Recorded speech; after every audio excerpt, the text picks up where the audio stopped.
বছর 20 থেকে 30টা তুই কথা কইয়া কথা ক বুঝছেন নি ভাই আপনার দেখেন সাপের যে কালারের দাম দেখছেন নি ভাই আলগি দে দেখছেন সাপটা কিন্তু এখনো জেতা দেখছেন আপনারা সবাই দেখছেন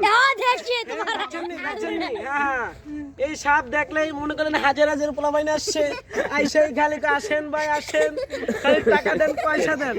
সাপ গিরি দেখেন টাকা পয়সা এই টাকা দিয়ে কিনবো বেটা সাপ দেখ দেখছেন নি ভাই দেখছেন নি লাজবালা তো লাজবালা কইছ তো কেয়ার হ্যাঁ লেদো ইয়া 20 বেশি হ্যাঁ হ্যাঁ নাম কি দাঁড়াই দাঁড়াই ভাই দেখছেন নি দাঁড়াই যাব ওই ভাই রে এটা বুঝতে হবে বেটা এটা মাসুদের ছেলে নে সুজা কর তুই রা দি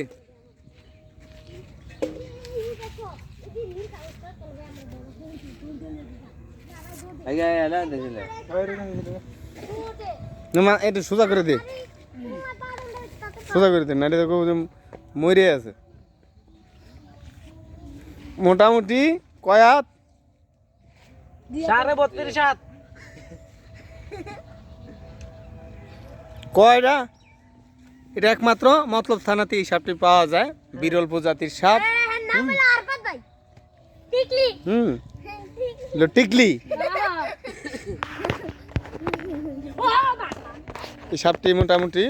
চাঁদপুর মতলব থানাতেই পাওয়া যায় তো কফি ক্ষেতের মধ্যে থাকে এটা আমাদের এই যে গর্তটার মধ্যে ঢুকে গিয়েছিল তা আমাদের কিছু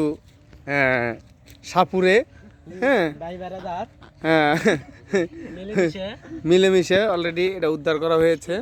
এটা এখন আমরা কি কয় চাঁদপুর বন কর্তৃপক্ষের কাছে আমরা বুঝিয়ে দিব কিন্তু কিছুটা আহত হয়েছে অলরেডি আমরা যোগাযোগ করেছি ওরা বলেছে যে ইনজেকশন দিলে ঠিক হয়ে যাবে তো টমেটো এটার সাথে টমেটো খেতেও একটু স্বাদ লাগে আমি তো একটু আড়ালি খোঁজা হয়েছিল কিন্তু আড়ালি মারা গেছে মনে হইতেছে হ্যাঁ তা আমরা মোটামুটি এটা কর্তৃপক্ষ কিছুক্ষণের মধ্যে ট্রাক নিয়ে চলে আসবে নেওয়ার জন্য তা আমাদের অলরেডি কর্তৃপক্ষের এরা বলছে ঢাকা মেডিকেলে এটা কিছুদিন ভর্তি রাখবে হ্যাঁ আর একটু ইনজুরি হয়েছে যে কোমরের এখানে আর মাথাটা ঘুরতেছে মনে হয় প্রেশার বাইরে গেছে হ্যাঁ অলরেডি বিভিন্ন চেক আপ করতেছে অলরেডি বন কর্তৃপক্ষের একজন টমেটোর সাথে মিলিয়ে হয়নি নাকি মিশিয়ে খাইতে সত্যি অলরেডি 2 প্যাচ দেওয়া হয়েছে বন কর্তৃপক্ষের এখনই অলরেডি একটা ইনজেকশন দিবে দিয়ে এটা কিছুক্ষণের মধ্যে নিয়ে যাবে আর এই হলো মৎস্য কর্মকর্তা মহিলা তানিশা বেগম বন কর্তৃপক্ষের থেকে আসছে আর বল নিয়ে আসছে ওই যে সাপুরে এটা তুই সাপুরে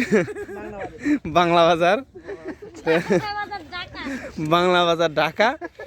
অলরেডি সাপুরে সাহেব যা করুক আমাদের ভিডিও এখানে আমরা শেষ করলাম হ্যাঁ দেখি